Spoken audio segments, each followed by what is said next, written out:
Ayan, good afternoon. So, thank you very much for attending this ABSO, Always Be Safe Online, Lutely Security Awareness, I, Me, and Myself edition. So, before anything else, we have to acknowledge the presence of the Lord. So let us put ourselves in the holy presence of the Lord. Name of the Father, and of the Son, and the Holy Spirit. Amen. Dear Lord, praise and glory to you. We thank you for this day. We always thank you for waking us up each day to give us opportunities to do what else you want us to do in our lives. We offer this seminar to you so that we will maximize our learnings with our distinguished speaker. Be with us so that this will be a learning session, and whatever we gain here, we can share with others. Our Lasallian prayer: I will continue, O my God, to do all my actions for the love of you. Mary, Our Lady of the Star, pray for us. Saint John Baptist de La Salle, pray for us. Saint Benilde-Romanson, pray for us. Leave Jesus in our hearts forever. Name the Father, and of the Son, and the Holy Spirit. Amen. Okay, so before I give you, of course, our dear President na tumakas po sa kanyang engagement ngayon. Thank you very much, Sir Tony. So I'm sure you have experienced, kung hindi kayo, some of your friends who have, whose accounts have been hacked. As in, bigla na lang, they're asking for help, financial help usually. So, bigla na lang sa group chat nyo, sasabihin, oh, nahack yung account ni ganito. So, anong gagawin natin? Ibablock ba natin siya? Bakit pati kami ma-hack? Parang, oh, nai-stress na tayo. Pero syempre, of course, in the first place, kailangan we should know how to be safe online. Ayan. So, Sir Tony, please, do the welcome remarks. Yay! Parang kakanta si Sir Tony, ano?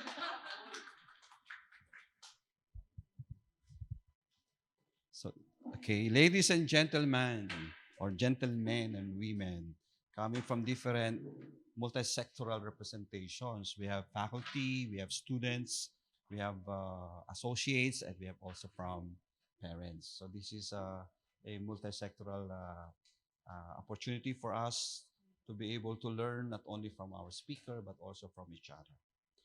It is with great pleasure that I welcome you to today's lecture seminar, Face-to-Face Abso-lutely Identity Edition, Always Be Safe Online.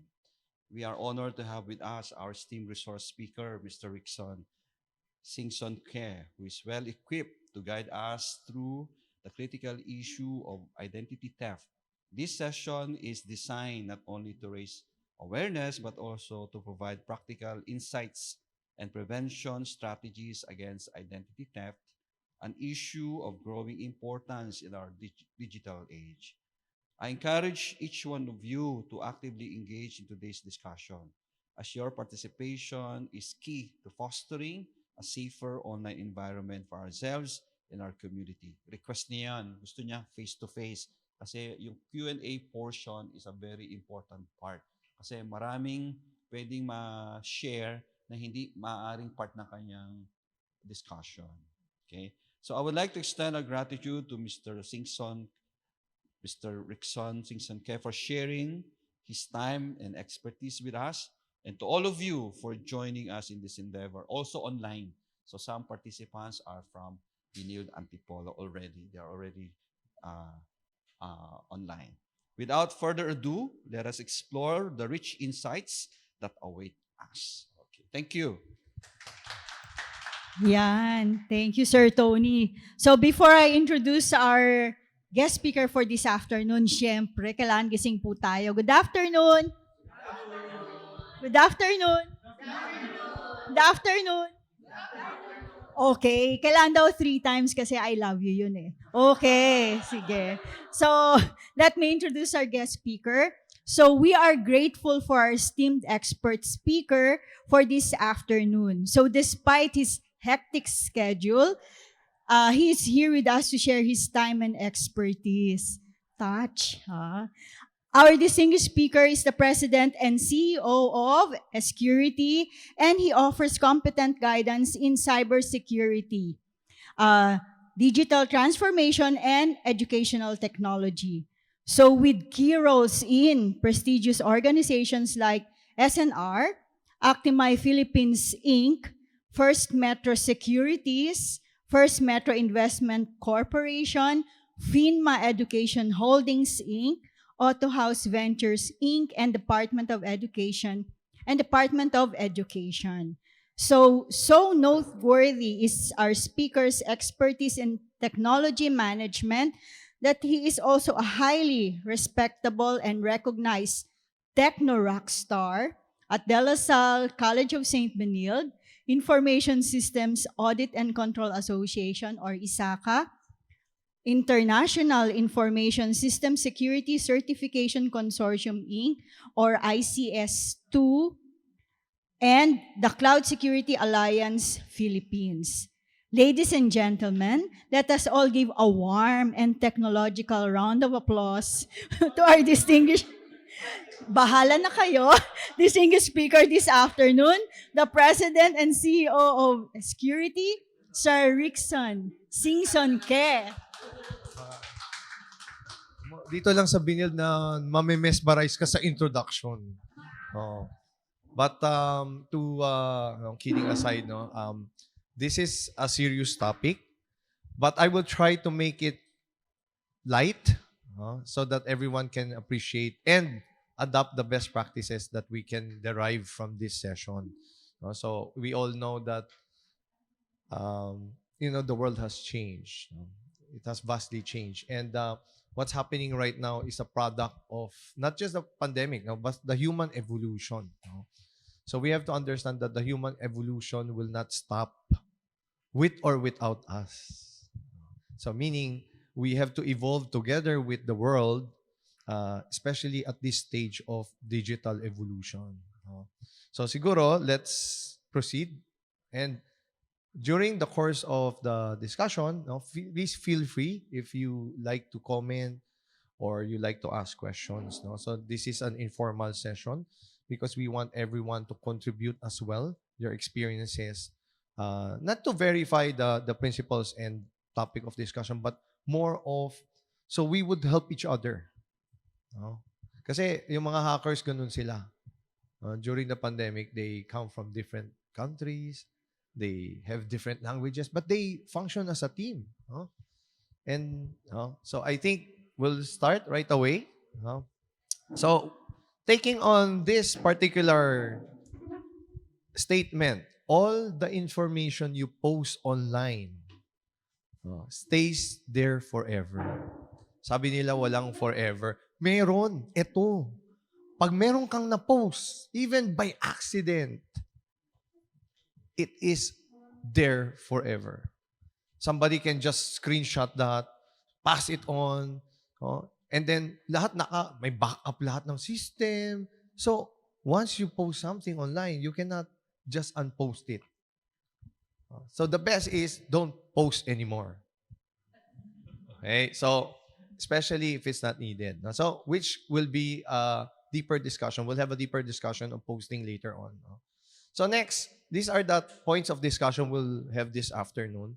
So first is I'll explain your digital self and what is the framework behind the digital self. Yeah? Dapat may framework. Hindi pwedeng invento sa cybersecurity. Hindi pwedeng salita lang. Dapat may basis, may mga standards, may best practices, may frameworks. Next, we'll discuss about your digital footprints. So hindi lang sa sand ang footprint. Sa online meron din. And then we'll identify those that we never realized that we're leaving them behind. Next is we'll talk about digital transformation, but this time around, the true digital transformation that has occurred. And then we will learn from that. And then we'll, of course, after sharing all these threats and all, we'll give you the digital hygiene component, which is the bulk of our program, the Abso-lutely program, which is always be safe online.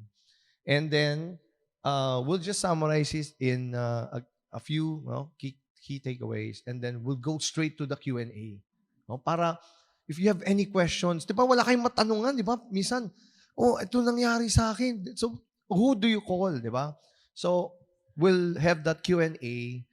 Ghostbusters yun, di ba? So, Q&A. So, you can ask the questions now. And whatever you will learn in this afternoon session, no, I like to beg you to share it with your loved ones, your family, your friends, no, para this, multiplies its value, no, to everyone, no. So do not keep this to yourselves only na yan, ito pala yung mga tips, no. Share it with your friends and lalo na yung families nyo, no. Kasi with being online, wala nang exempted. Pag senior ka, meron ka na rin tablet, meron ka rin, di ba? Meron ka na rin phone, tapos nanonood ka na ng Korean novela dun sa tablet mo. Di ba? Unlike before, sa TV lang, di ba? So, it has vastly disrupted us. No? So, ito yung major disruption na nangyari. No? So, taken in history, 2015, and 2005 and 2013. So, it's already, it's a very, very clear indication that the world is different. Pre-pandemic pa to, ha? Kasi nakita niyo man year, di ba? So, people are still talking about, mas safe ang manual, mas safe yung ganito. But the thing is, who's doing manual at this stage of 2013, yung buong globe? Those people who witnessed the papal inauguration are from different countries. Di ba? Christian and Catholic countries, they come to witness the event. Pag pumunta ka ngayon sa concert ni Katy Perry, ganun din. No? Compared sa concert ni Madonna noon. Di ba? Sorry yung mga umabot dyan. No? Yung time ni Madonna, ganito. Tapos sumasayaw. Ngayon kay Katy Perry, iba na. No? So because we, no? Okay, so usually I ask people to do a quizzes, no? At this stage, no? But baka napaka-complicated ng quizzes for you. So I designed ito. Yan. So, gusto niyo bang tubukan to? Gusto niyo i-try? Alika, try natin. Okay, so just shoot a QR code or you can type joinmyquiz.com and then just enter this code.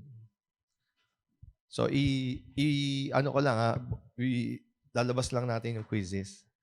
Yan. So, i-QR code nyo muna. Tapos, we will...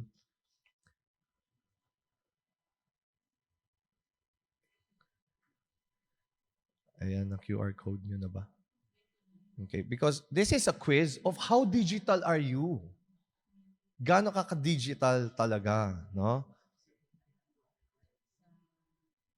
So, okay. Ayan. So, try natin siya. Kasi, para ma-measure nyo rin talaga kung talagang digital na ba kayo. No? So, I will turn up the quizzes. Invalid? Sandali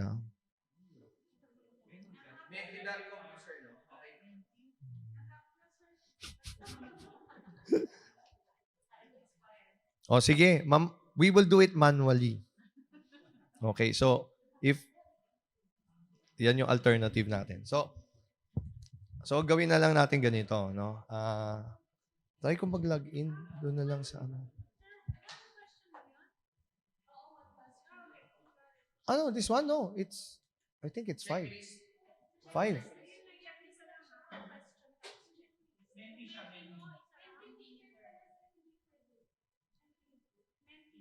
Menti? Na QR code?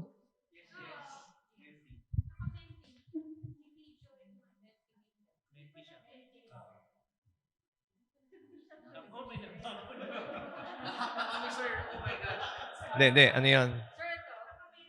Hindi, no, that's not it. Sorry. I will... Ay? Hindi. Sandali Ito.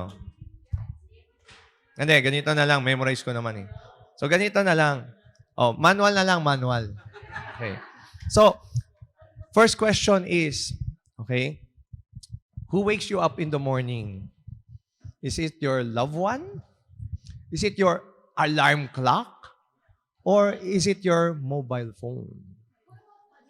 Okay? Body clock kasama sa alarm clock. Okay, so raise your hand. Rooster. Yung kapitbahay namin, mayroon pang rooster. Oh, rooster. Okay. So, number 2, alarm clock. Can you raise your hand? Alarm clock. Ayan. Oy, manual yun ha. Manual na alarm clock ha. Hindi sa phone ha. Okay, so 1, 2, 3. Okay, so medyo, marami na. O, sino yung mobile phone? Ayan, ako, maraming, Pwede sa rooster. Pwede sa rooster yun. Okay, so, next question. Okay. So, when there's 1, 2, 3, 4, 5. So, ang next question is, nagkaroon ng incident, fire incident. Sinong unang isi-save mo? Okay, number 1, yung gadgets mo, lahat. Laptop mo, computer mo. Kasi nandun lahat ng files mo, pati yung mga grades ng student, nandun. No? Or, second, you will save the pictures and photos of your photos. Yung, alam mo yung 10 years mo nang inipon yung mga photos nyo. No? Pati yung mga albums. No? Or number 3, your children. Okay, number 1. Sino number 1? Sino sasagot sa number 1? Okay, number 2. Photos to, 10 years to. Wala. Okay, number 3. Children and parents. Oh, okay. So, ganito kasi yan. The reason why we have these questions is because we measure how digital are you, how impacted you are. So, sometimes you are so digital that you forgot how to live. So because of the merging of your digital life and your physical life. So that's the main cause of it. No? So, ito yung example pa niya, no? Yung mga priority nyo. Alam kong parating na ang 3-3. So, may laman na ba ang cart nyo? Or may laman pa ba? No, na-check out nyo na nung 2-2. Or yung sa 15, 2-15. O 2-14. Hindi na sila nag-celebrate ng Valentine eh. Importante pa ang payday sale sa Valentine's Day. Diba? Dapat nag-offer sila ng Valentine's. Inaantay ko nga eh. Wala. Talagang... But anyway, the people don't wait for SM's 3-day sale anymore. As much as before. Although traffic pa rin yung SM. Di ko rin maintindihan ba't ang traffic. So, pero ang ginagawa ni SM ngayon, minimix niya yung online sa 3-day sale niya. Galing, di ba? So, the way you buy things now is different. And we cannot ignore the fact na gusto natin ng free shipping talaga. Di ba? Free shipping voucher na yan, no? From Lazada to lahat na ng online. No? In fact, you can even buy from Amazon up to $50 and have it shipped free to your doorstep. Basta may door kayo. Pag yung bahay nyo, window lang, mahirap yun. No? Okay? Kasi ganun yung work from home ngayon. You don't have to go out. You don't need the door anymore. No? Yung window na lang. Pag-grab ka, grab food, lahat na sa window na lang. No? So, the Ukraine-Russian war and then the Hamas-Israel war. Wars now are fought differently. So in one of my client, we reviewed the volumes of attack every day. And then we plot it on a 1 year. And then nagkaroon ng peak. Tinanong ako nung boss, Ricson, bakit itong February 2022, bakit tumaas siya? Tapos dito sa 2023 na September, ba't ang taas? Anong reason dyan? Isip kami na isip. 2 days kami isip na isip. Ano bang mga nangyari dyan sa dates na yan? Ano ba nangyari sa atin? Ano ba ginagawa natin yan? Meron ba tayong promo? Bakit tumaas yung attack? Then we realize something. No? When I look at another client's plotting, it's the same. And I just realized it's a global plot. Yung volume of attack globally is consistent throughout the world. And then I double-checked it. The Russia-Ukraine war started in February of 2022. 2022, 2021. 2021, 2022. O Google nyo na lang. Oh. But the thing is, how would a war between two countries that are so far away from us tends to affect us now? So in short, any war in cyberspace is a world war. So, and not just that. The way they do war now, nakita mo, may mga drone. You know how much a drone is? Huh? Sabihin natin, military class drone, ha? Let's just say, $10,000 US. Oh. Ang kalaban niya yung tangke. Huh? $30 million US. Tapos, mura-mura lang yung mag-a-attack, tapos masisira niyo yung tank. I mean, warfare now is different because of technology and AI and cyber. That's why I can't stress the fact that it's really wild out there, lalo na pag nagkaroon ng gera. It's not fought because their targets are critical infrastructure. Ang isang country, kaya mo i-paralyze kahit wala ka doon. Pag dinown ko yung stock exchange nyo, wala kayong trading. Pag dinown ko yung electricity grid nyo, wala kayong kuryente. And more. I mean, from finance to nuclear to even food supply, lahat. No? You can paralyze countries by paralyzing their infrastructure.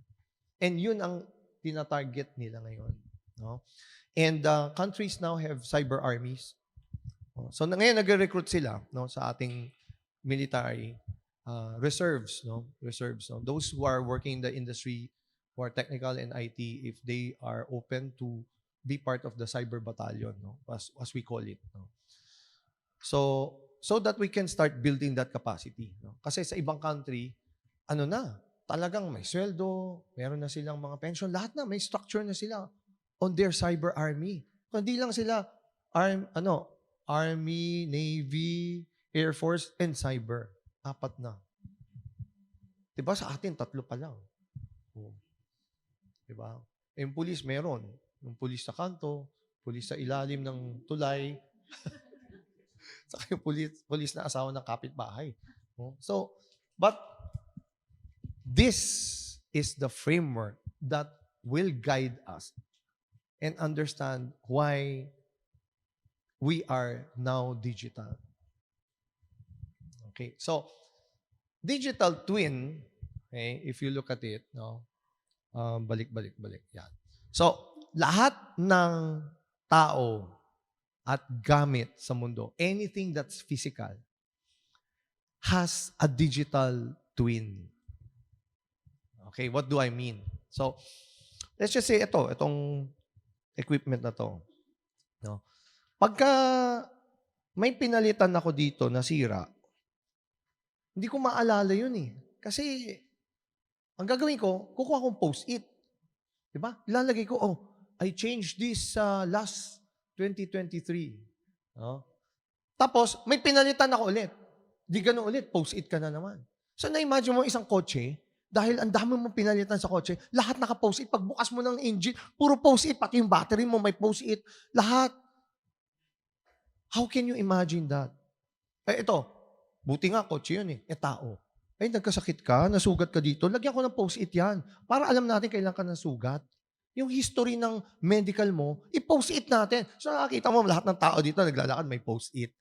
So, how are we able to do that?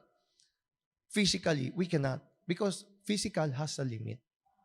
So, we now create your digital extension where we will put all those information about the physical entity. And that is the concept of digital twin. Kaya, yung kotse mo, pag drive mo na yan, alam ni Toyota, yung mga parts yan, at kailan masisira. Hindi pa nasisira, tatawagan ka na. Next maintenance mo, papalitan natin yung sa aircon na filter mo, sa ganito. Because according to our records, which is the digital twin, ito yung mga punch list namin. So now, everything has a digital twin. Including us. Kaya lahat nung digital self natin, ngayon, nasa online. Okay. So, sana yung telemedicine, no? Sila doktor, di ba?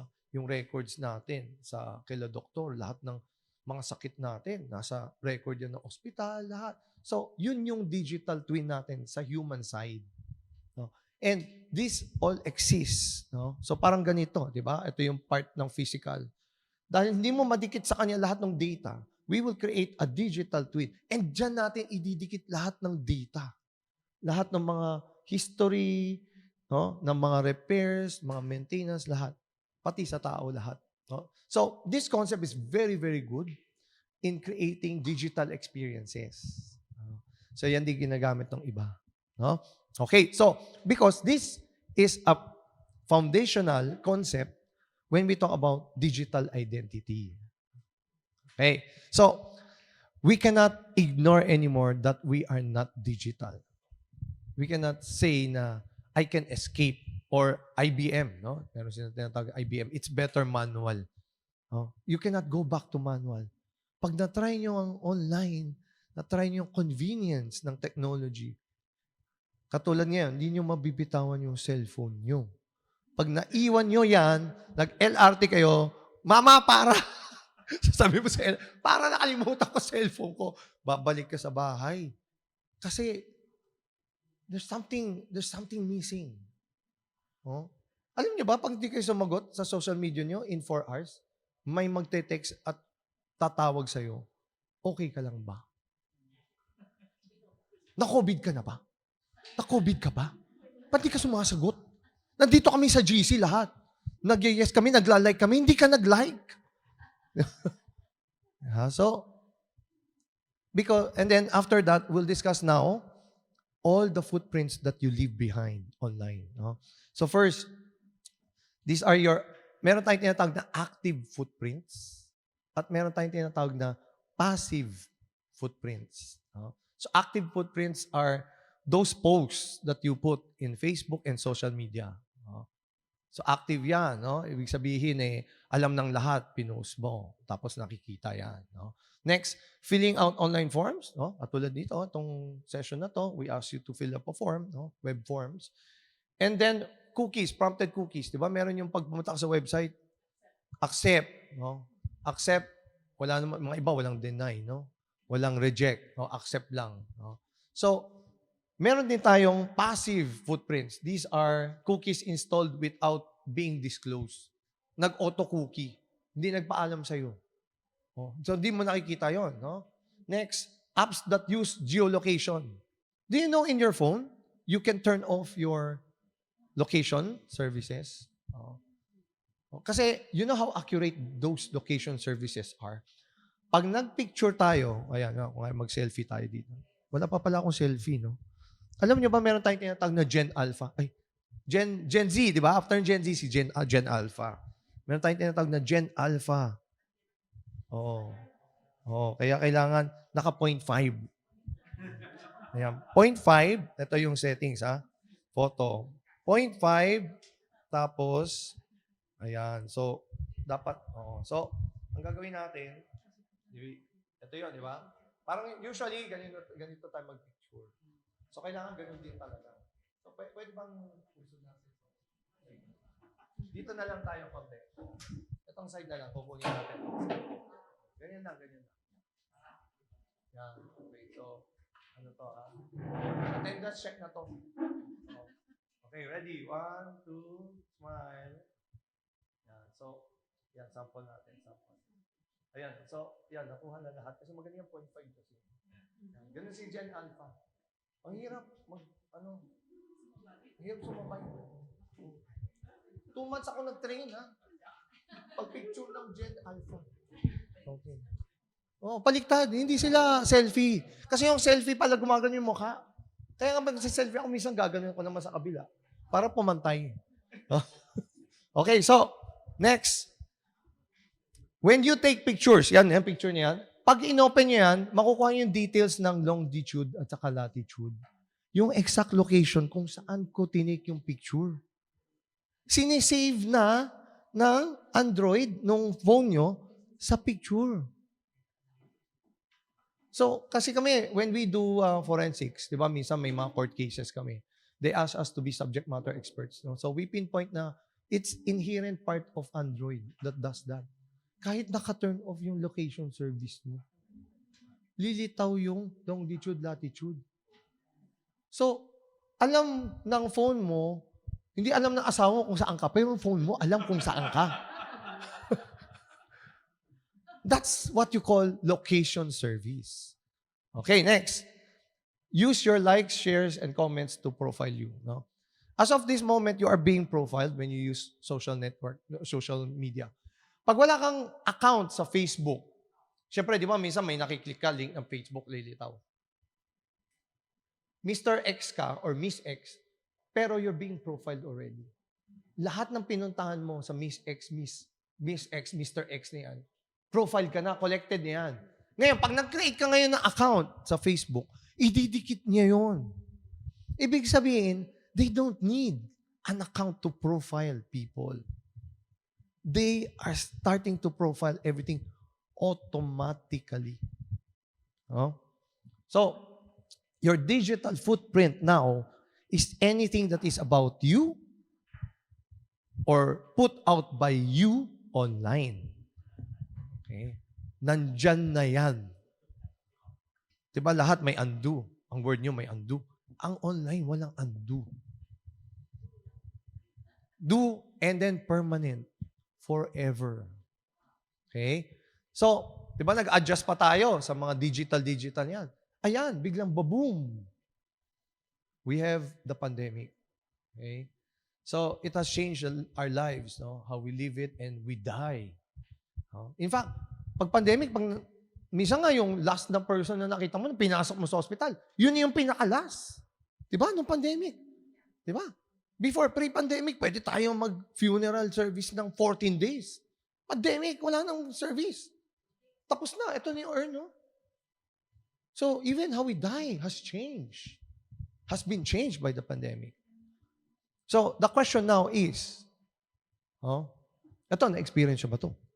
Ito, Taft Avenue. Nandito yung Taft Avenue. No? For the first time, talagang malinis ang Divisoria. For the first time, walang traffic sa Makati. Talagang, it's a good new experience. Diba? Okay, so the question now is, who did the first successful digital transformation? Which industry do you think? Food. Well, remember the food? We were waiting for the ayuda from the barangay because we cannot get food. Diba? Pupunta tayo sa palengke. Sarado. Diba? Sa grocery, lahat sarado. But they opened after a week when IATF started releasing IDs that people of frontliners, people in the groceries, food, basic services, they can start working. Pero within their city lang. Kaya 'di ba, konti yung mga tao, yung mga ospital, 'di ba? Ang konti, kawawang-kawawa yung mga medical nurses at saka staff, 'di ba? Dahil pagod na sila, tapos PPE pa sila, no? So food took 1 week. 1 week is long in digital. Any guess? Logistics, supposedly they're the ones who are ready, but because of the IATF, again, it took them 1 week. But after that, pwede ka na mag-grab. Fintech was ready ever since. Problema, their people did not log in because they don't have laptops at home. So, pinadala sa Grab after 1 week yung laptop. So, 2 weeks. The BPOs responded later, even they have the facility. Because they have to wait for IT to turn on the remote access. They have to wait for IT to turn on certain things, security and all. So, media? Well, ordinary people are at their home. Like no one is there. No? Health did not digitize, but they opened. But because telemedicine came in a month after. Nung nagkaroon na ng facility si doktor, pwede mag-Zoom. Diba? Schools also took a while. It took the school 2 months. No, March, April, May, June. 4 months. It took them 4 months to respond. Diba? So, what do you think? What CCTV? At traffic, the government. The government took longer because the people then cannot travel. So, it also paralyzed even the post office. Hindi ma-deliver yung mga mails, lahat. So, but I will give you a shortcut. This is the industry that transformed overnight.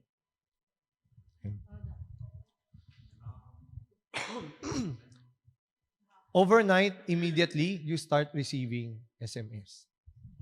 Overnight, immediately, your emails had all these things that you can click on. Overnight. And when you start tracing them, where they came from different parts of the world. Wherein yung buong mundo, ganito ang itsura. It's not just the Philippines that looks like this. It's the whole world. If you go to Europe, Spain, if you go to Russia, if you go to China, anywhere, eto. So, the point is, sabi ng mga criminals, may pamilya rin naman kami. Ilan mo ba siya? Mangho-hold up siya. Mangingidnap siya. Walang tao. Sino hold upin ko? Sino kikidnapin ko? So, they are forced to transform because of survival and their families. And their capability of transforming is so outstanding that they have virtual teams. They can form teams of hackers from different countries, even if they don't talk the same language. Tayo nga dito, minsan yung ibang department, ang hirap kausapin. Pero sa kanila, it's so convenient. The real digital transformation has been achieved. And until now, the impact of what they have done and the capabilities that they have, walang bangko-bangko, walang gobyerno-gobyerno. Kahit PhilHealth ka, i-hack ka namin. Kahit BDO ka. And it's a use case. These are use cases that are real. And who would question an industry like that? In fact, this industry is the biggest, fastest growing industry that has surpassed illegal gambling and online gambling. It has surpassed drugs, illegal drugs, including mercury drug. And it has surpassed pornography, mga YouPorn and all this. Because this is a $1.3 trillion industry, which is the top industry. Pag criminal ka, pagod ka na mag-kidnap, hold up, makikita ka. Dito, safe ka sa room mo. Pwede kang mang-hack.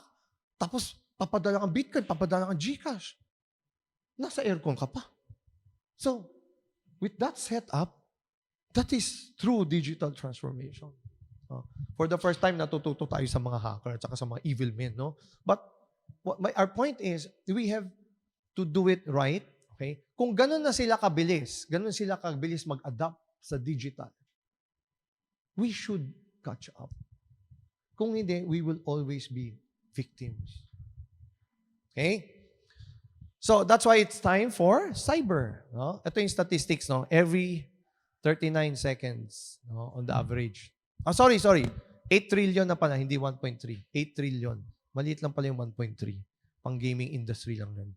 Pero, because of the tag price, I mean, which criminal syndicate wouldn't be attracted to it? Diba? Now, baka naman US yan, global statistics. Now, in the Philippines, we have these statistics. No? According to Cisco, 27% of companies or 1 out of 4 Philippine firms are ready when they are attacked. Only 27%. Ready means they are ready to respond. But it doesn't mean it's a successful response. Paano na yung 70%?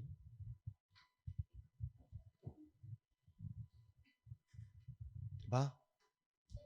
Now, next. From Kaspersky Security Network, this is the list of attack on countries. The number 1 country being attacked right now is Mongolia. Pero except for us being number 1 in Gilas, in basketball. And number 2 naman tayo dito. Tayo yung ina-attack.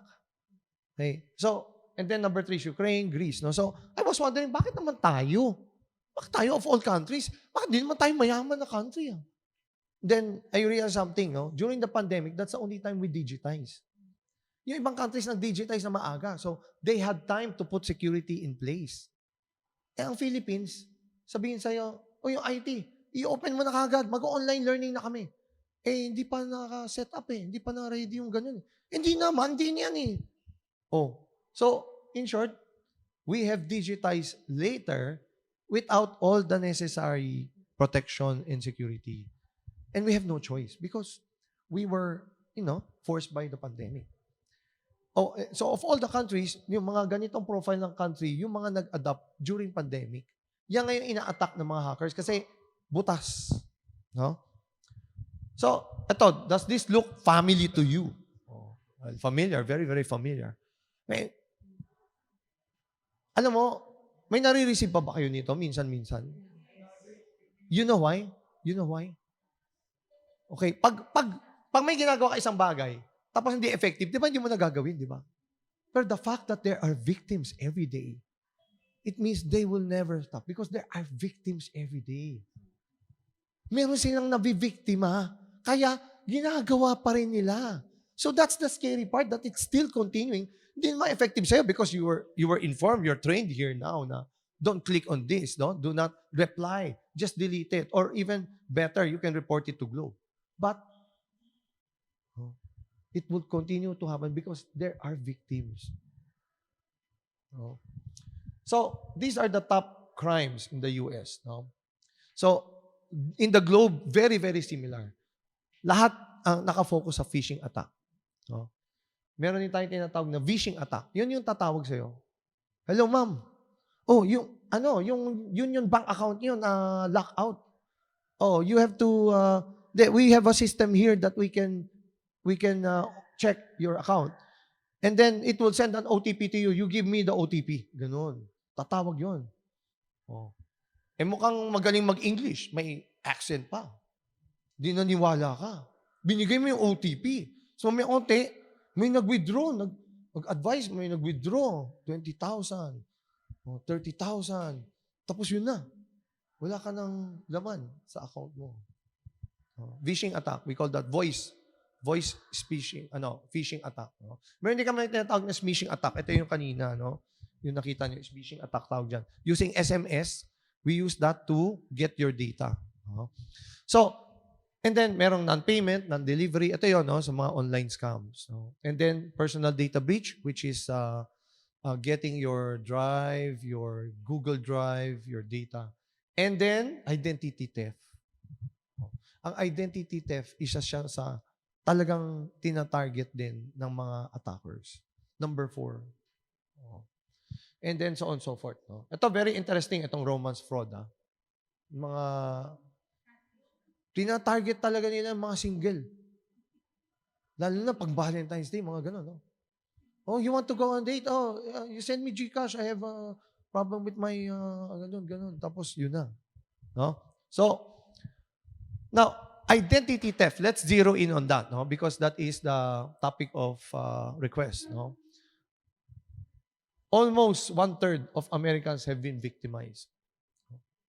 Sa Philippines kasi wala tayong study. No? Maganda sana yung later on the Bachelor of Science in Cybersecurity, we will create a research center to do studies para magkaroon tayo ng statistics ng Pilipinas. No? But as of now, no, it's still new. No? Later on, no? But for now, this would suffice, no? As per statistics and data. So sabi niya, 300 Americans fall victim annually. Okay? And then every year, there are more than 50,000 individual data breaches in the US. And then identity theft victims in the US, may age pa sila, 30 to 37. Okay? So, Americans are statistically likely to know a victim of identity theft. No? So, ganito, pataas yan ng pataas since 2000, no, year 2000. No? Pataas ng pataas yan. No? Yung fraud, yun yung, itong fraud. Pag tumaas ang fraud, tumataas din ang identity theft. Minsan, ang hackers nagko-combination of attack. Gagamitin yung identity theft. Pag nalaman na yung identity, gagamitin yung identity to do fraud. So may combination of attacks pa. Huh? Now, why are they doing it? What's their interest? Ano bang gusto nila? Ano bang kailangan nila? Oh.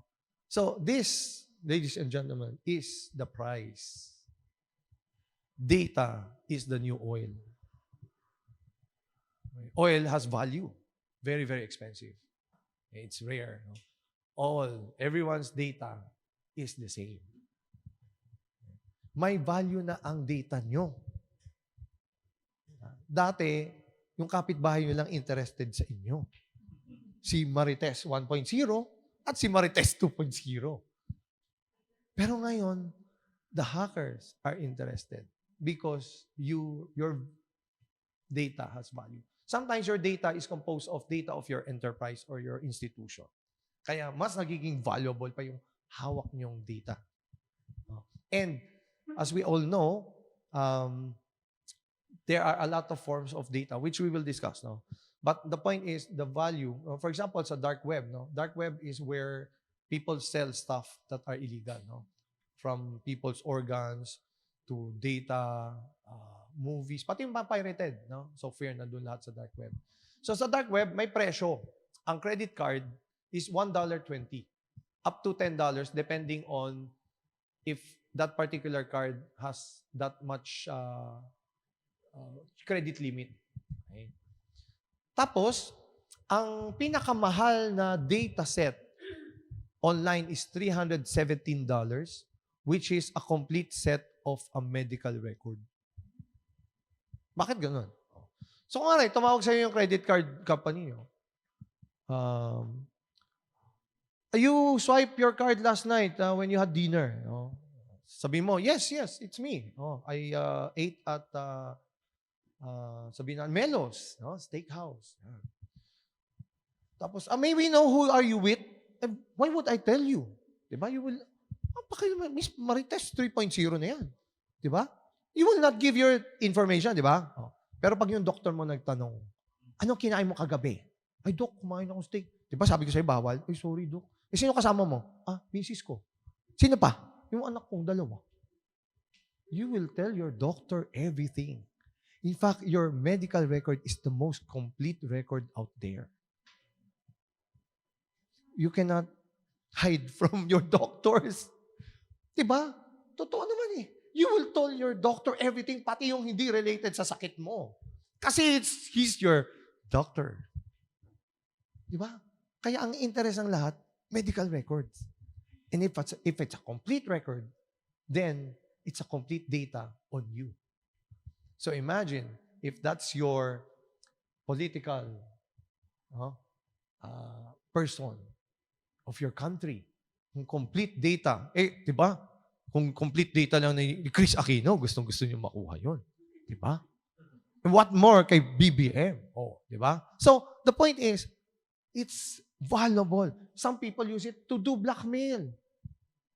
Alam ba ng asawa mo na nagkaroon ka ng ganitong sakit? Or you're running for president, sasabihin sa'yo, you know, the candidate has a big C. Diba? Wala nang magvo-vote doon. Sino magvo-vote ng presidente that after a few months, he might, diba, go away. So, that's how strong and valuable data are. Okay? So, ito ang data na meron tayo. This is us. Okay? Whatever data we share is on this onion, first layer of onion. Ito yung mga shinare nyo. Okay? Pag shinare nyo yan, meron ding data based on your behavior. Okay? What your behavior tells the world. Okay? So, example ng behavior, saan ka nagla-login? Kailan ka nagla-login? Anong mga ina-access mo pag nagla-login ka? Parati ba yan? Once a month lang ba yan? These are data based on your behavior. Not Binibigay niyo yun dahil that's your behavior because you're a human being. That's your behavior when you're online. Paano ka ba nagkiklik? Nanggigigil ka pa pag hindi makaklik? Maraming times ka nagkiklik. Pag hindi nag-okay, di ba? Pag nag-loading, loading na loading. Di ba? Gigigil ka na, oh. Di ba? Nagka-clench teeth ka na, di ba? And then, there's another form of data based on what the machine thinks about you. The data you can control is only the first layer of what you post. The rest is automatic. Kung sinabi ngayon ng system, parang sa China, di ba, meron silang social rating. The social rating is not only based on what they share, but also, for example, hindi naman ako nag-share na against ako sa Communist Party. Pero browse ako ng United States. That behavior can indicate a different pattern when it comes to the machines. Pwedeng isipin niya, American ideologist to. So now, the data that we have online is not just the data that we post. Ang dami nating data and layers of data, even the data that we don't know. Pinoprofile tayo. Yung binibili natin sa Shopee, alam ng mundo.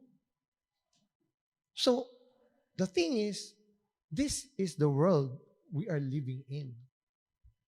And now that you know these things, you are more mindful of the things that you do. And most of the time, it starts with this layer. Ito kasi lang ang makokontrol nyo. Not the others. Okay? So, the new enemy now, okay, many decisions that affect our lives are now dictated by interpretation of your data profile. You're online. Merong sariling interpretation ang mga AI na hindi natin alam. Wala pa tayong chance to even question it. Imagine that. Ginudge tayo without us knowing and without us defending our profile. That is now happening. Okay? So who knows you more? Okay? So, dati, may mga people, talagang di naman nila nilalagay yung picture nila eh. Diba? Pero may picture ka sa ibang data na nasa online. Kayang-kayang idikit lahat yun ng machines. Kahit wala kang picture, kaya ka niya lagyan ng picture kung sino ka. Okay? Doon pa lang sa browser, kahit kumuha ka ng 5 profile. But it's the same desktop that accesses it. It's the same time that you're logging into it. Then, it's the same person. For the machine, it's so evident. But for us, we try to create so many artificial things to protect us. But it seems hindi kaya. The power of how we are profiled is different. Huh? And then what you see is not who you are. The bad news is when it comes to your digital profile, okay, the data that you share, okay, amounts or relates to a different thing. Yun yung mga hidden. Yung mga apps, mga online services. Kala natin yung health app, di ba? Dapat helpful yun eh. Pero natatrack niya lahat. Pati yung location natin. Pati yung anong oras ng gising natin. So, those are very, very valuable data that we can, passive data that we cannot control also. Kaya minsan, di ba, tina-turn off mo yung notification, tina-turn off natin yung mga nagko-collect ng data sa atin. Di ba, minsan tatanong sila eh, we use this for marketing purpose to improve the application. Di ba? Yun yung tinatanong nila eh. Do you agree? And most of the time, di ba, click ng yes. Pag nakita mo may box, ay click, check. Tapos approve, agree. So, wala yung pinagkaiba doon sa credit card na nag-approve ka. Tapos pagtingin mo sa likod, ang liit-liit ng text. Font 4. Hindi mo na mabasa. Sasign na mo na lang, di ba? Ganon din yun. When you sign up for Google, agree lang kayo na agree. Ako rin naman eh. Kasi I want to create an email kaagad, di ba? So, gusto ko na rin magkaroon ng Facebook agad. Kasi nga, wala na akong friends sa Friendster. Hindi lumipat ang Facebook kaagad. So, that's the point, di ba? No, now, This is a video. Okay, this is a video. We were talking about it a while ago. There's an employee. Hindi ko na i-play kasi 6 minutes to, sayang oras. No? But I will just summarize it. This worker sends $25 million to the hackers. Ang ginawa ng hacker, they created a video of the executives talking to each other. Nakasama yung staff niyon.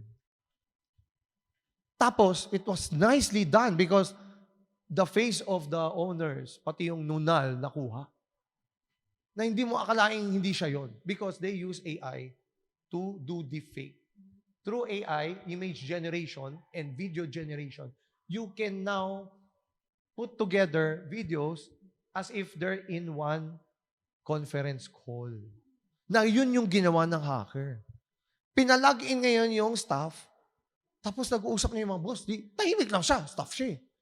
Tapos, usap, this is what we'll do. Okay, we will send this funding, blah, blah, blah, blah, blah. Tapos yan, okay, Mr. Reyes, effect the transaction. Tapos log out sila lahat. Tapos, ganun na ganun. Tapos, nagulat si Mr. Reyes, yung staff. Hindi alam kung ano gagawin. Wala, inutos ng boss eh. Nakita niya lahat ng boss nila eh. E di, ginawa niya yung transfer. 17 different transfers to 17. Hindi lang isa. $25 million, siyempre maa-amlak yan.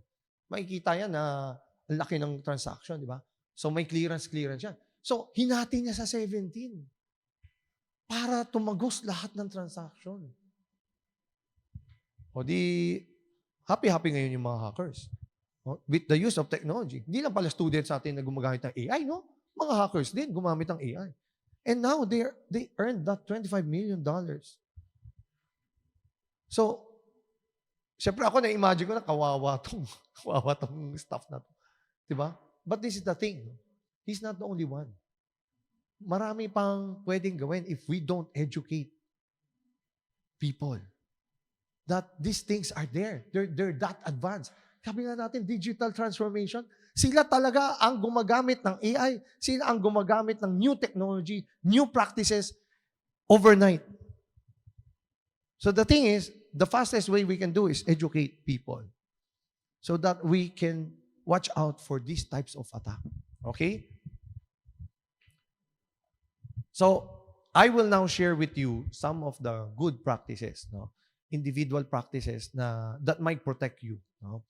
So first, no, we must take back our control in our digital data that we share. No? So because if we don't, we will continue to be incorrect and unfairly penalized in our lives.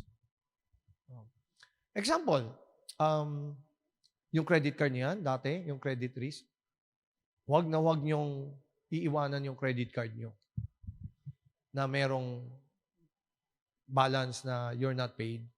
Kasi ngayon, mas centralized na ang credit organizations. So, pag talagang na-blacklist ka sa isang credit card, lahat yan automatic dahil may system na sila. Digital na sila. So, you have to really take care of all your data and both physical and online behaviors. So the more of the places that you go, the things that you log into, it doesn't mean you're using, alam mo, incognito mode, hindi totoong incognito yun. Unless you use Tor browser, Brave browser, certain browsers that are really, private. No? But even using that, alam ng lahat na gumagamit ka nun, yung online. Gumagamit ka ng ganitong browser, encrypted yung mga transactions mo. They know. But they don't know what that is, but they know you're doing it. So, naka-profile ka na naman. Okay? So, next. The idea that something posted online will be there forever is called digital permanence. Yun yung kaninang unang-una sinabi ko. Pag may nilagay ka online, nandyan na yan. Hindi yan matatanggal. Okay, next. Once something is uploaded, posted, published, or otherwise put on the internet, it will be there forever. Okay. Kahit i-delete mo na. Okay. It will be there forever. Okay. Now, if there's even the slightest chance that you may regret posting a photo, a joke, a comment, or even a complaint, wag mo nang gawin. Iniisip mo pala, uy, tama ba to? Pag nagdalawang isip kayo, don't do it anymore. Because expect that it's the wrong action. Okay? Kasi nagdalawang isip ka na eh. Pag na sure ka, ibig sabihin, okay yan. Pag nagdalawang isip ka na, don't do it anymore. Anything that you wish to post online. Okay. So, also, alam mo, sa school at saka sa doctrine ng Catholic Church, puro share. No? This time around, yun yung hindi ko i-encourage sa inyo. Do not share your password. Your password is yours only. Okay? Minsan, sa better half mo, sasabihin sa'yo, you do not trust me? But it's not a matter of trust. Kasi pag nahack yung si Mr., mahack na rin si Mrs. Or pag nahack si Mrs., automatic hack si Mr. Bakit? Kasi nilagin din yung account eh. Parehong device. So, the thing is, how can you now protect yourself? Kasi pag hindi mo shinare, pati sa asawa mo, pag nahack ka, hindi siya damay. If you really care for your loved one, do not get their password. Okay? Teach them to be selfish sa password lang. Okay? So, next. How secure naman is your password? No? So, go to this site, no? howsecureismypassword.net. Yan. You can try it now. Kasi later, when you get home, over dinner, you will play this game with your family. Tatanungin sa anak nyo, anak, ano yung password mo sa Discord? Yan. Tapos, itatype mo yan. Tapos, tetestingin niyo yung password niya. How long it will take for the hacker to break it. Now, last year, mayroong isang trend na nangyari sa US that might break this whole law of gravity. Last year, nagkaroon ng quantum computing. Quantum computing is a type of computer that increases the capability of computers now. Yeah, it increases it like 100,000 fold. So kung nga rin, mahahack niya yung password mo in 17 years, kaya niyang mahack yun in 17 hours with quantum computing. Kaya takot na takot ngayon yung US sa ganon. Now, ang concept pa ng quantum computing, sobrang out of this world. Di ba ang kuryente, 0 or 1? Di ba binary ang computer eh. Pag nakikipag-usap yan, 0 or 1. Okay. Sa quantum computing, sa sobrang powerful, sobrang fast, the 0 and 1 can coexist at the same time. Di mo na maintindihan ng mundo. The law of inertia, law of gravity, and law of the universe does not apply anymore to quantum computing. Paano magkakaroon ng 0 and 1 na sabay? Diba parang logic does not tell you. There's no such thing. But with qubits and that concept of quantum computing, it is. So in short, nag-change ang technology na pwede ka nang mahak na mabilis lalo with that advent of technology. No? But matagal pa naman konti yun. But I'm telling you because meron na yun. Meron na yun. No? Hindi siya science fiction. Next. Protect your digital identity. Do not share your credentials and text files. And then nominate a legacy custodian. Alam niyo ba sa Facebook niyo, meron tayong legacy custodian. No? Pag namatay kayo, ano gagawin sa Facebook niyo? I-delete ba? I-memorialization? Memorialization is the process of fixing, permanently disabling the access, but your Facebook account is still there for everybody to look at. No? Parang tombstone na. Tinombstone na nila yung Facebook account mo. So, you assign a family member, most of the time younger than you. Okay? Siyempre, ang pangit naman na mag-asawa kayo, tapos, ikaw yung custodian ko, tapos ako naman custodian mo. Pwede naman yun. Kaya lang, di ba? Parang mas maganda yung anak, yung if something happens to you, bibili na mo na. Sasabihin mo sa anak, gusto ko delete, ayoko yung memorization. Gusto ko, di na talaga makikita ng mundo. No. Why do we do that? Okay? As I've said, no, data has value. Okay? Yung time na may namatay, di ba lahat tayo nagluluksa? Right? You mourn for the dead. And then bigla mayroong papasok sa'yo, taga-NBI. Sabihin sa'yo, Ma'am, nandiyan ba si Mr. Ganito, Reyes? Asawa ko yun. Bakit? Kasi, nanghahack siya ng bangko eh. Ha? Patay na oh. Ginamit yung identity ni Mr. Reyes to hack the bank. Di ba, patay na. Kasi you did not take care of the account. Patay na nga siya. Who will take care of the account?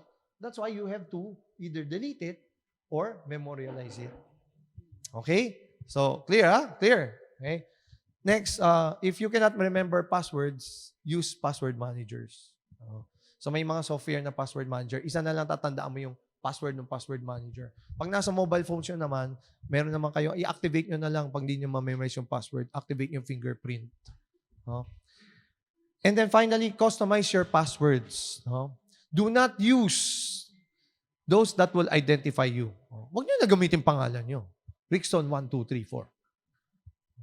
Diba? O kaya password 1, 2, 3, 4, 5, 6, 7. Mga iba mahaba. Dapat 10 na raw. O di 1, 2, 3, 4, 5, 6, 7, 8, 9, 10. Diba? Hinabaan lang. Pero it's still not complex. So, customize. Ang suggestion ko sa customization ng password, yung mga favorite songs nyo dyan. Yung mga My Way, My Way. Yung kumuha kayong chorus. Diba? Yung chorus na yun, siguradong di mo makakalimutan kasi kinakanta nyo every weekend. Diba? So, i-type nyo na lang na gano'n. So, diba? Very easy to remember. You will not forget and it's complex enough. Pero, pwera niyo pag alam ng lahat na yun yung kinakanta mo lang at isa lang ang alam mong kanta. Lupang hinirang. Tinype yung buong password, lupang hinirang. Okay. Next. Ito parang awa nyo na. Ako luluhod ako sa inyo. Kasi talagang, alam mo, lahat ng protection, ito ang kailangan nyong gawin, please. Parang awa nyo na. Kasi pag hindi nyo ginawa to, you gave the hackers, the door is open. And then welcome to my data.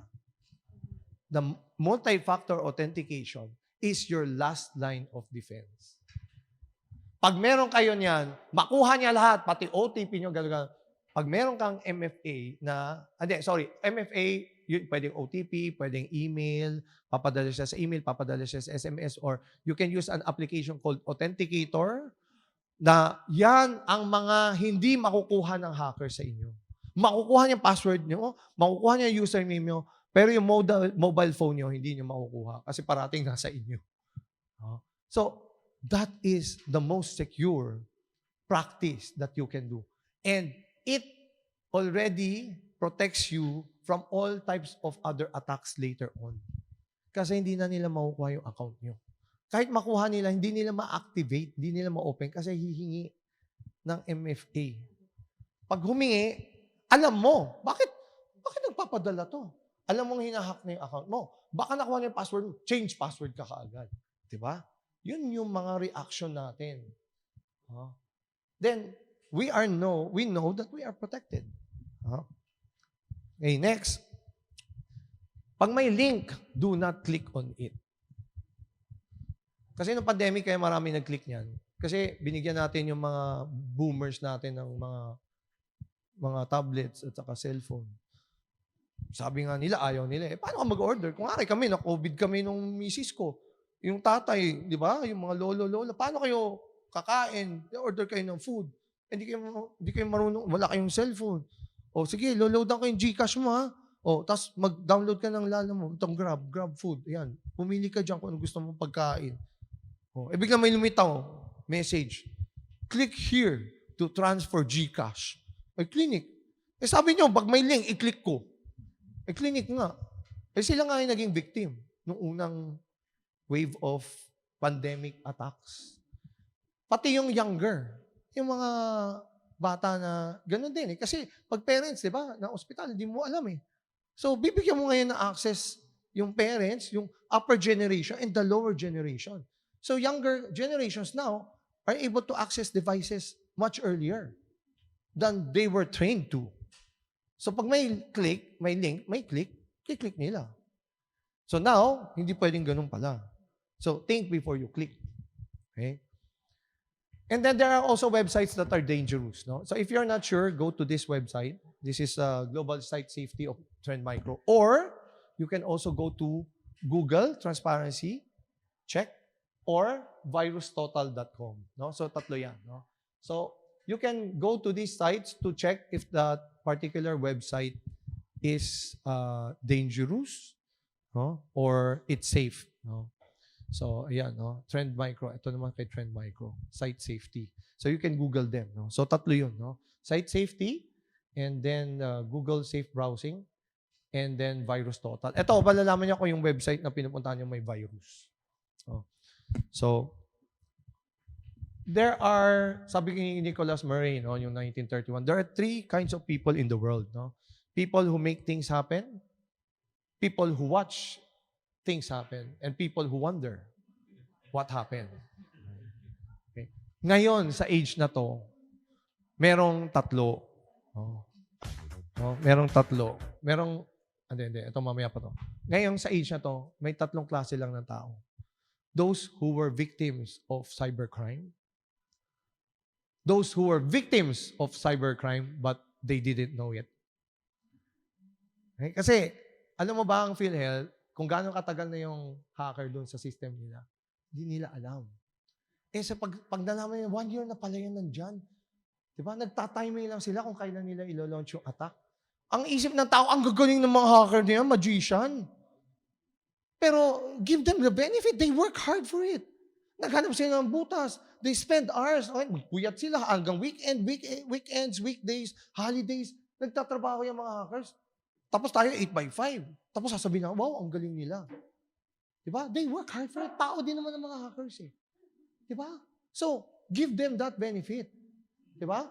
Now, those who are victims of cybercrime, those who are victims of cybercrime but didn't know, and then the last kind of person is you will soon be a victim of cybercrime.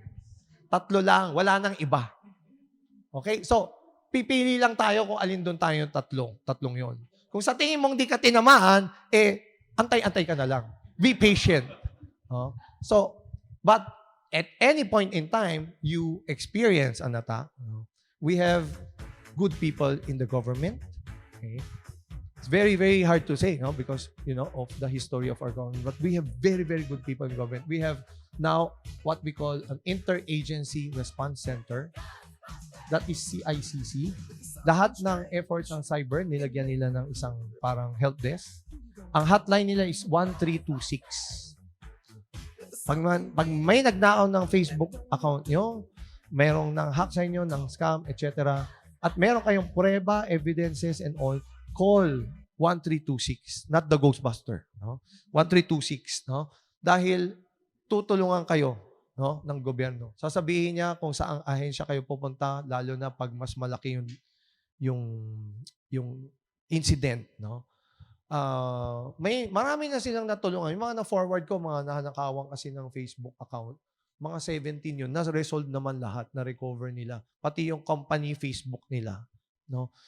But of course, on my end, yung kanina, yung mga tips, so MFA, site checking, password, plus, if something happens, eto. No?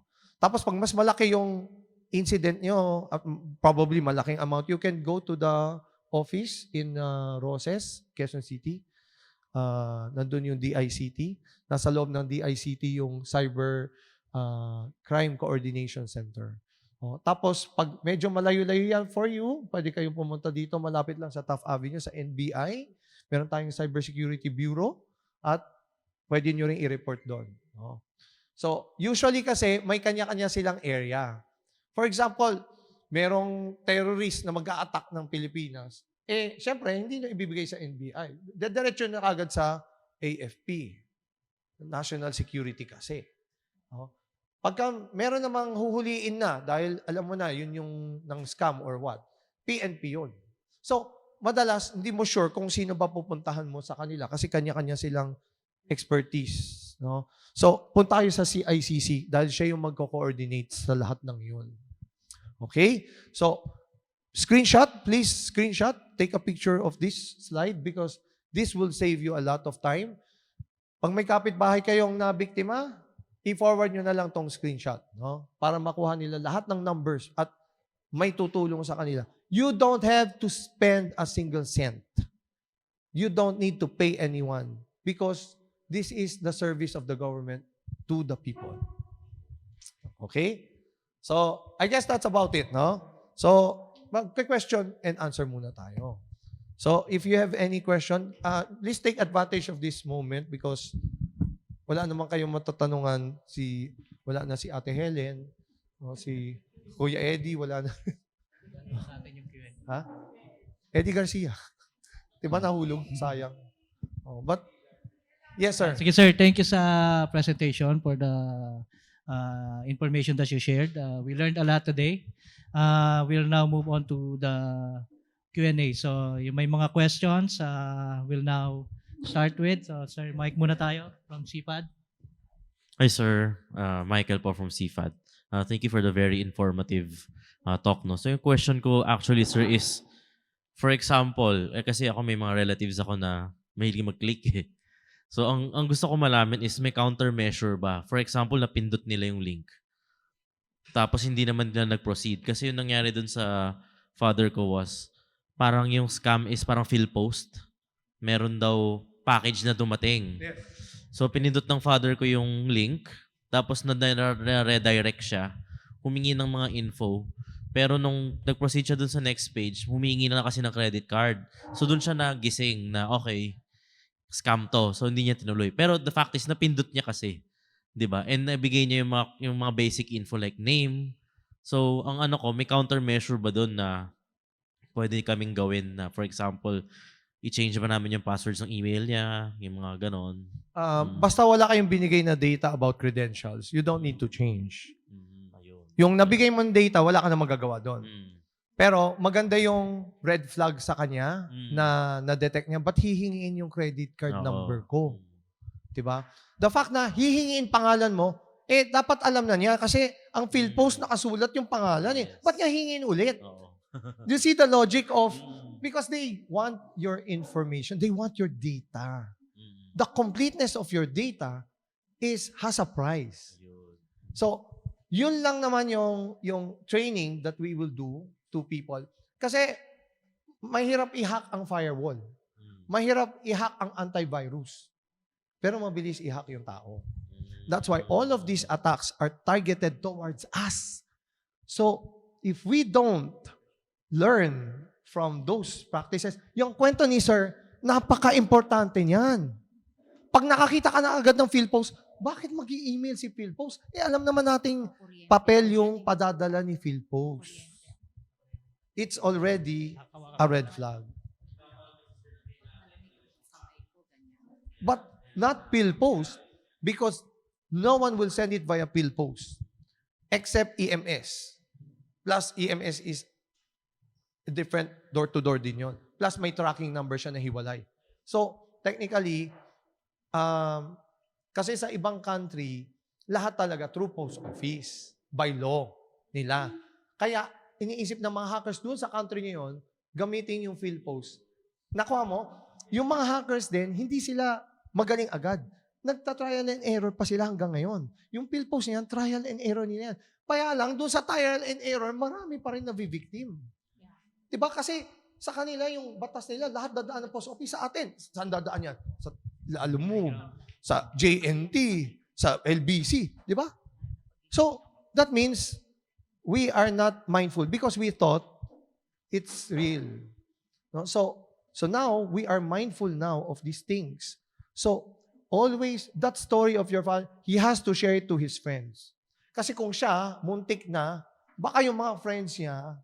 So, in cybersecurity, walang eskwela ngayon pa lang. Benilde as one of the early schools that offers cybersecurity. Walang marunong ng cybersecurity. So, who will help us? It's up to us as a community that we will learn together. So, your father has to tell that story to his friends. Make sure, ganon. Ganon din ikaw. Kahit along coffee shop, mga ganito lang. Kwentuhan, kailangan sabihin mo yung story niyan. That's how we will all learn from stories of people, how they protect themselves. Yes po. Okay, I have three questions. Sorry, am I able to answer po? Okay. Hello. I have three questions. Opo. I'm with a group led by the former DICT head, General Rio, who is an IT expert. We are raising awareness about the rigged elections, automated, Yes. because even COMELEC refuses to explain. what they did. 99% of all election returns in Metro Manila were transmitted from a single IP address.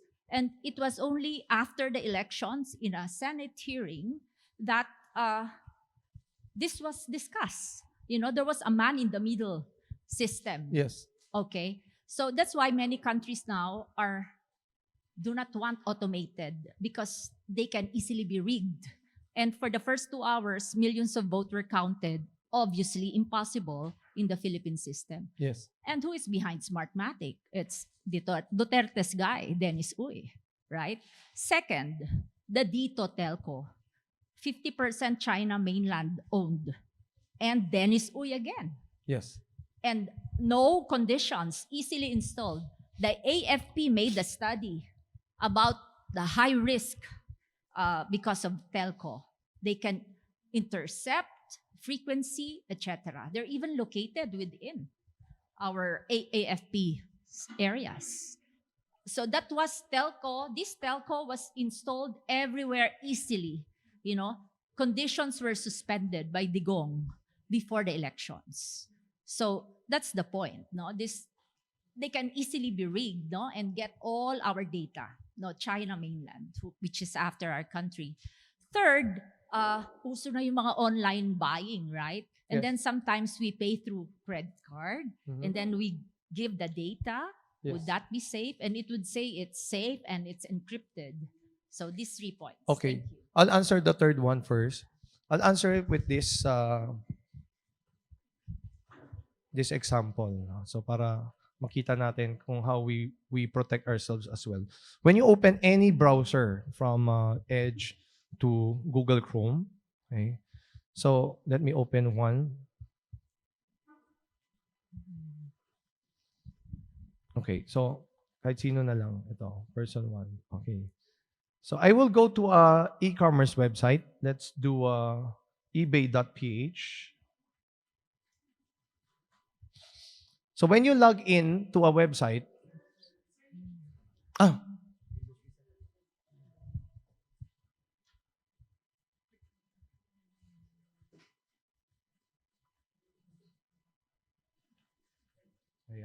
Okay, so yan, nakita nyo na. Wala lang internet to, no? Walang internet na. Pwede. Meron. Okay, so, pero bakit ayaw niya pumasok? Blinak. Sorry. Naka-block pala. So, kung ngari, ito, YouTube na lang, YouTube. Okay? When you log into a website, you can click on this portion here, this icon here.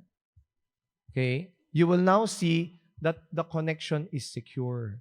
Minsan, yung icon yan magiging padlock. Ibig sabihin, that transaction is secure. You can also check the security certificate that is shown here. From Google niya kinuha yung security kasi YouTube to, no? So if you go to any website, let's just say Benilde, for example, no? So when you click on it, yan yung Benilde website, you can also look at the site setting. The site security, okay? And then you can check the certificate. Yan, we use global sign in our certificate. Maganda yung global sign yan. Now, that's how you will determine if that transaction online, before you give out your 16-digit credit card number. Always look for that padlock and make sure that site has that. Pag wala, wag na. Wag mo nang habulin yung deal. It's too good to be true anyway. Wag kayong magpa-fall victim. Okay? So that's number 3. Okay?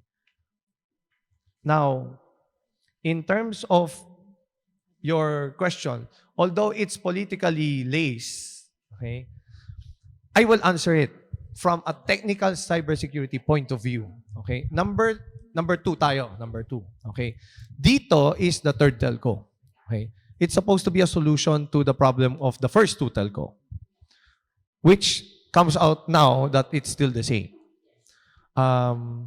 as a proof, we have the IP version 6 that was launched 1999. Kasi napuno na natin yung IP version 4. Lahat ng mga computers, pag nilagyan mo ng IP address, naubos na natin as a whole civilization ng buong mundo. Kaya nag-introduce sila ng IPv6 para lahat ng device, pati ang IoT camera nyo, lahat ng merong IP, magkakaroon ng IP na hindi mo na kailangan maglagay ng IP sa loob ng kumpanya. No? So may ganong klase. No? So it's proof na until now, hindi. No? And that proof also cascades not only in the Philippines, also in the US, which is a very, very progressive country, still using IPv4. In short, that telco industry is a industry na they're after profit. Unfortunately, the industry itself. Okay. Now, in terms of your comment on not to use Chinese technology, I agree. In fact, on the cybersecurity practice of the industry, we discourage the use of specific Chinese technologies.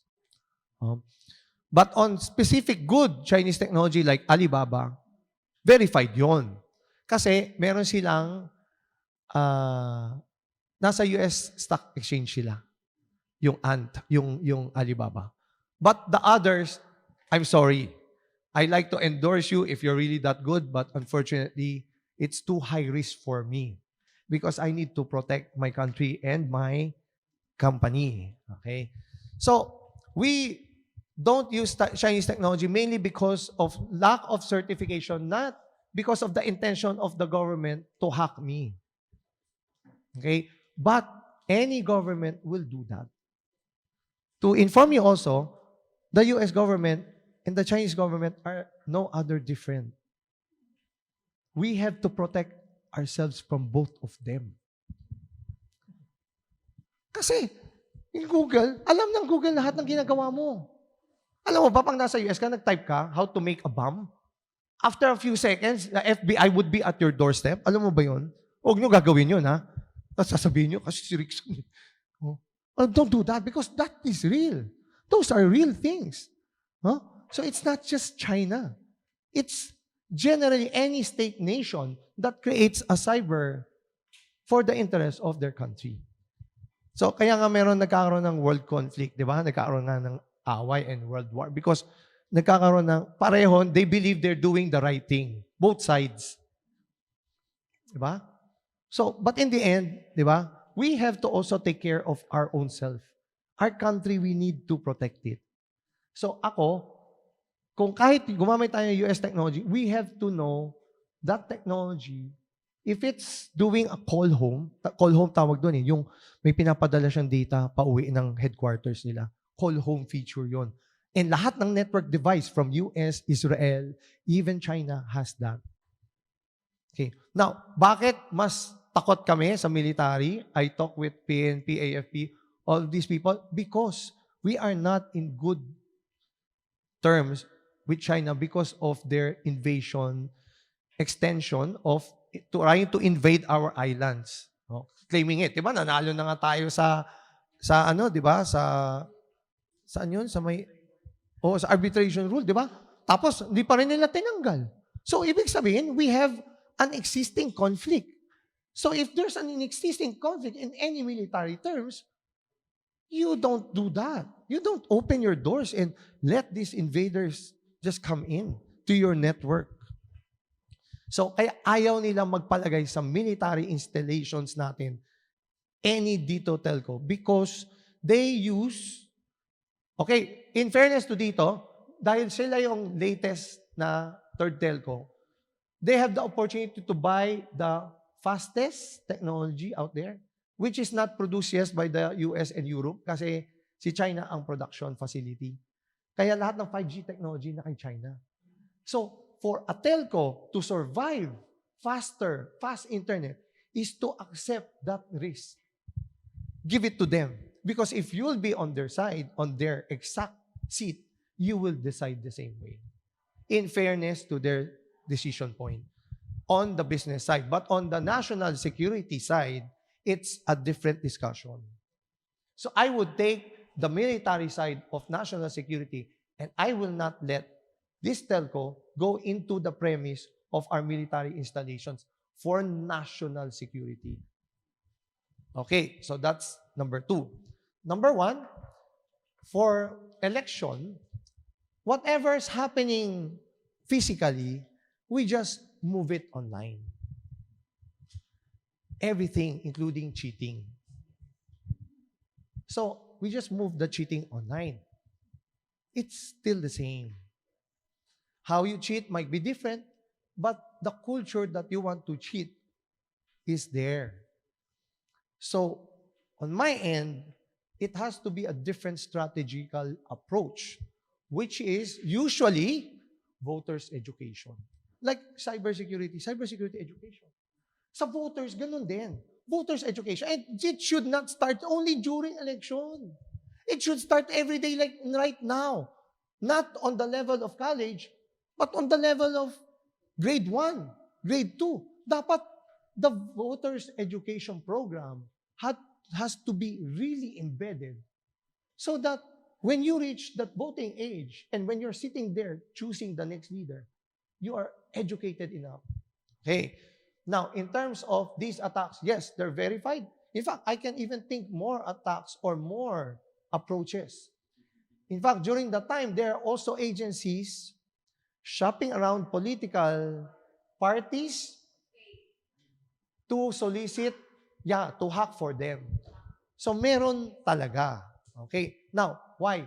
Because these are man-made systems. There's no such thing as 100% security. Yes. Every election, as long as there are troubles, Yes. they're fixed. Yes. So aside from voters' education, which is important, but it takes much longer time. Yes. If the system is really hacked, the same. Last electoral COMELEC summit, I was there. I presented an architectural structure for COMELEC. Okay. Yes, no. That I can nandito. Oh, okay. So, the security architecture is a basis for the architectural capabilities of any organization or government agency. That you have to plan it, you have to invest on it. And it's a PPT approach, people, process, technology. Hindi lang proseso, hindi lang technology, pati tao. Dapat marunong mag-operate yung tao ng system ng architect ng security. So, no, it's more than hybrid. It's actually, when we build buildings, we need an architect. Oh, ito, si Kalmang gumawa nitong building ng SDA. Pero nung gumawa tayo ng systems, we never hire architects. We just started developing.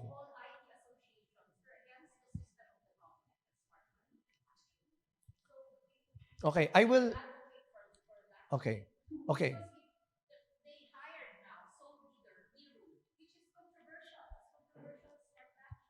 Yes.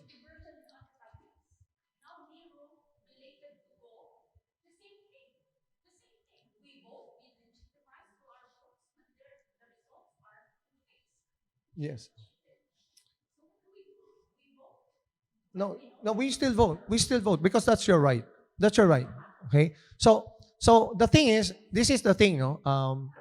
If I'll be appointing you as the COMELEC chair, if you're appointing me, for example, the COMELEC chair, what is really important is to deliver a peaceful, accurate, honest election, right? With integrity. And of course, it's not easy in a country like this. It took 300 years to develop that system of cheating. And for us to turn it around is another 300 years. Okay. But this is the thing. This is the thing. We will not stop not unless we get that goal, no? So what I encourage people is to contribute. So pag nagkakaroon ng mga summit, puntahan nyo. Okay? Pag nagkakaroon ng industry consultation, ang COMELEC, puntahan natin. No, we go there, we express our discontent. We also express, pero ito yun expressing discontent without recommendation is complaining.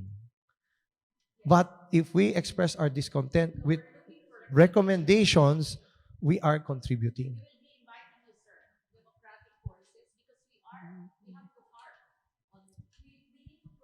Yes. Yes. Yes.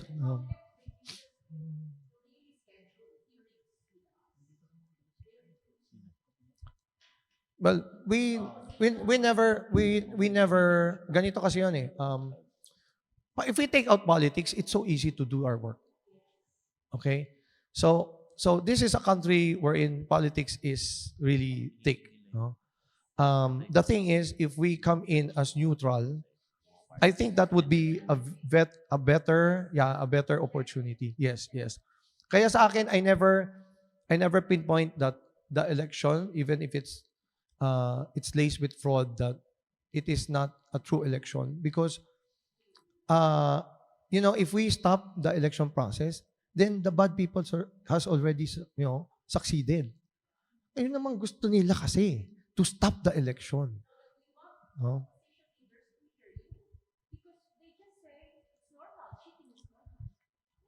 No. Cheating is part of it, but we create capabilities to prevent. Okay? So this is a very interesting topic. Actually, we can create one whole session for that, which is interesting, which is helpful. No? But I think we'll let the others have the. But I hope I'm able to contribute to your puzzles. Yeah. Okay. Okay, siguro we can accommodate one more question na lang. Actually, I'd like to respond to that. One of the problem that the system actually has right now is, one thing is, meron tayong issue in terms of recognition, in terms of identity. One that plays a role in this is the part of the registration of SIM. If you realize, lahat ng binanggit kanina ni Sir Rick has something to do with the authentication. Some of them are actually utilizing the biometrics. So I'm also from the side of the data. So tapos na kasi yung era of the IT, we are now heading into the DT. And so now the culture right now that was actually discussed earlier was the part of proliferation. How do you actually make money through the industry and through cybercrime from that data? Eh ngayon, ang problema kasi ng Philippines in response to that, actually I could really relate to her. Way back 2000, the time of the Ocho de Derecho, I was the Bulacan ako yung nagko-convene. I was the one receiving and signing in behalf of the Liberal Party. But I was also there to monitor during that time when it actually fluctuated. Pero pag tinitingnan mo, related to the topic that we have today, is one main reason why it's not easy for the Philippines to move forward is because yung OTP na kinakailangan mo in order for you to keep securing the files, the emails, everything that you have to do with your credit cards and all the information that you have for yourself is, kasi nga, yung OTP natin, hindi ganun kabilis pinayagan ng government for us to keep registering the SIM card. But when compared with the first world countries, those that are actually really progressive countries, it's really a mandate for you to register. You cannot just go around in other country nang hindi nakarehistro yung SIM card mo. As a matter of fact, right there from the airport itself, you're not gonna be able to find getting a SIM card in exchange of your identity. Sa Philippines, it's not really in place. And yung simple topic na yon of that authentication of your identity from the registration of the SIM card, it doesn't happen in this country. Same way with the websites that we have. So kapag ka pumapasok ka, actually yung SSL po na dinidiscuss kanina, pag tinitinan niyo po ito, everybody can register a website. Right? Parang sa government, in the government right now, if you have a business, it's now being required for you to have CCTV, business licenses, and everything.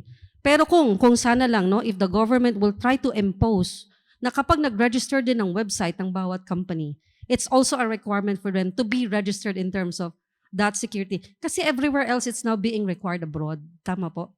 That is correct. Sa industry. Actually, this is the reason why we need people that are actually trained under ISACA.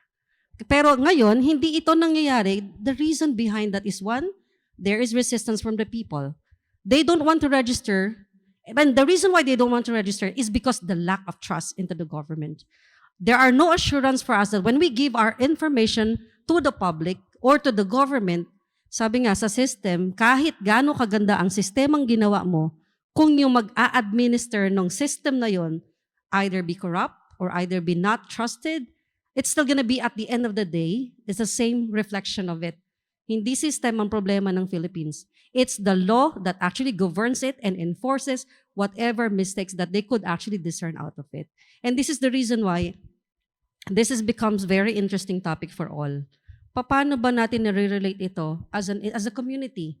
Yung ginagawa ng identity security, we need to also let them know that when there is actually a promotion from the government na dapat mag-register tayo ng SIM card, we must do it. Kasi nga, kailangan siya. Kasi yung OTP mo, babato yun doon, yung SIM card ngayon sa amin, sa part ng logistics, easy na namin na-trace kung manloloko yun kasi may SIM card. It also lessens the problem of the Grab. It also lessens the problem of the food panda. Again, this is because of the security on the identification. So it's really a matter of security for all by knowing exactly the basic facts that we need to know in terms of IT and data. That's why we have that law. No? That law is really, it's not a new law. It's a law that was reviewed a lot of times. It is really a good law because yung enforcement lang, tumitiklop sila pag ang kaharap nila yung masses like their votes, you know. So, the thing is, if we look at the law and its supposed execution, it is really good. Kasi yung sa election, may impact yun eh. Alam niyo yung mga mule accounts na ginagamit para i-condition yung mga mind ng voters? Ano yun? Lahat yun, SIM cards yun. Unregistered na ginagamit ngayon for cyber attacks. So, that is true, no? Pag pinaregister mo silang lahat, mahuhuli at mahuhuli mo lahat yon. So, we're actually waiting for that on the side of cyber security kasi marami kaming tracing na nakikita. Tapos, SIM card. Pag nandun na yung sa tracing ng SIM card, tapos hindi registered, pupunta namin yung address na lang. And it's very difficult because the address, minsan, kung squatters area yun, hindi namin alam. So, yun yung difficulty that we experience.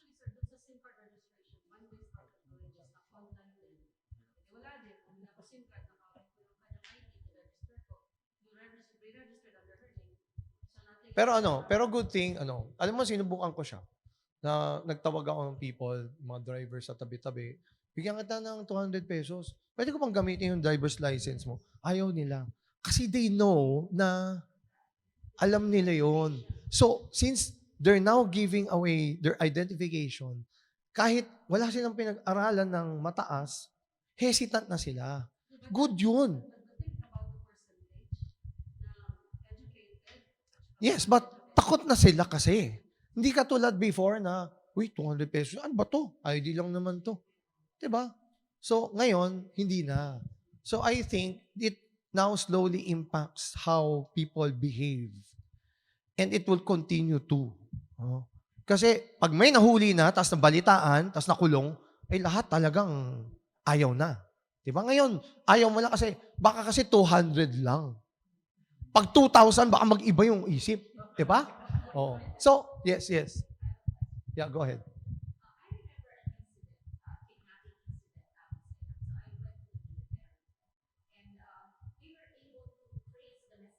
Yes. Yes. The government is allowed as per the law as long as that government agency is mandated by law to do that investigation like PNP, AFP, NB, IDOJ.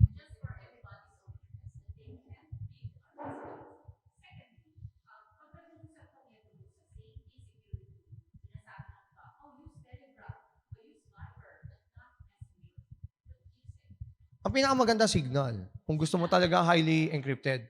But the thing is, what's really important in a messaging, it's a software for communication. It's not a software for security. So, ang tatanungin ko sa'yo, ano bang gusto mo? Software for communication? That's why you use Viber? It's very light, it's very easy to transfer messages? Or do you want it a secured way of communicating? Then you use a different mode. So, it depends on the user. Kaya maraming tao sa Viber, bakit? Kasi sobrang convenient, ang bilis magpasa ng message. So, bakit walang masyado sa Signal? Wala. Lahat ng kaibigan ko nasa Telegram. Paano pupunta sa Signal? So, now, it depends on the use. So, sir, Yan, okay. So we have to cut short the Q&A kasi napakaganda ng discussion. Siguro kailangan natin ng 2 days pa para ma-accommodate lahat ng questions. I would like to share my my practice kasi I have 2 phone. One is for the OTP only. And then yung isang phone, nandun lahat ng bank applications ko. So kahit makanakaw nila yung phone ko, pag hiningi yung OTP, nakahiwala yung phone. So dapat nakawin nila yung 2 phone ko. Yung isa, hindi ko dinadala. Yun. So isa yun sa mga practice ko to be secured kasi medyo, lalo na yung wife ko, working in bank. So medyo praning siya kahit nga nasa banko siya, duda pa rin siya sa mga bank applications. So that's why hiwala yung phone for OTP. Kahit lumang-lumang phone lang siya, kahit yung lumang Nokia siya, basta hiwala yung phone for OTP. Pati yung mga multi-factor authentication na dun sa isang phone pinapadala. So hiwalay talaga. So at this point, we would like to award the certificate to our speaker. So let me read the writings in the certificate. De La Salle College of St. Benilde, the Faculty Association of Benilde, FAB, Manila, Philippines awards this certificate of appreciation to Ricson Singson Que for sharing his valuable knowledge, experiences, and perspective on F2F ABSO-lutely. Always Be Safe Online Identity Edition at the Loop, 12th floor, School of Design and Arts Campus, given on the 27th day of February 2024, signed by Professor Antonio Levy Ingles, Junior PhD, President, Faculty Association of St. Benilde.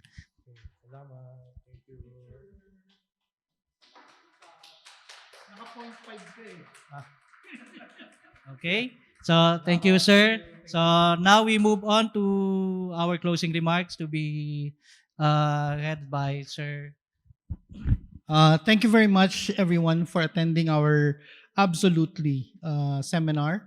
I hope that you were able to learn a lot of things. There are so many things we have to still learn about cybersecurity.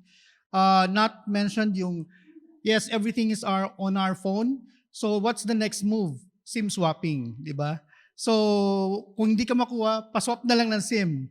And then eventually your SIM is hijacked. So there's still a lot of things.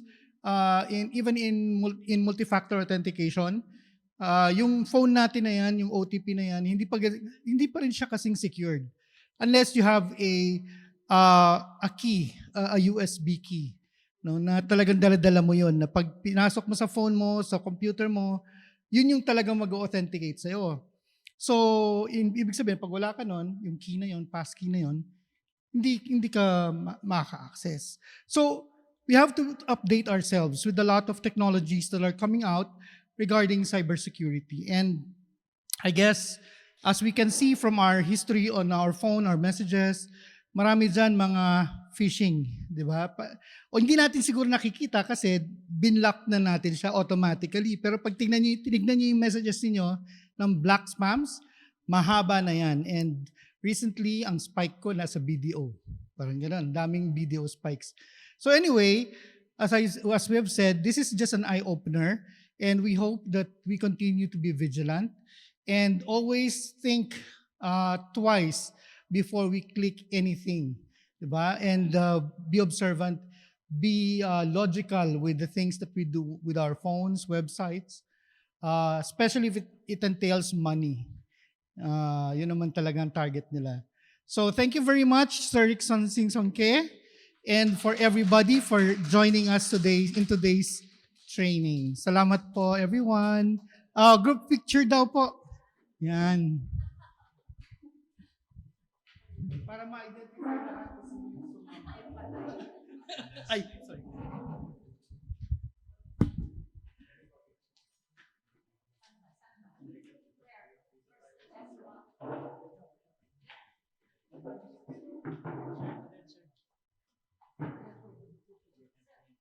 Kasya ba tayo? Kailangan ko na.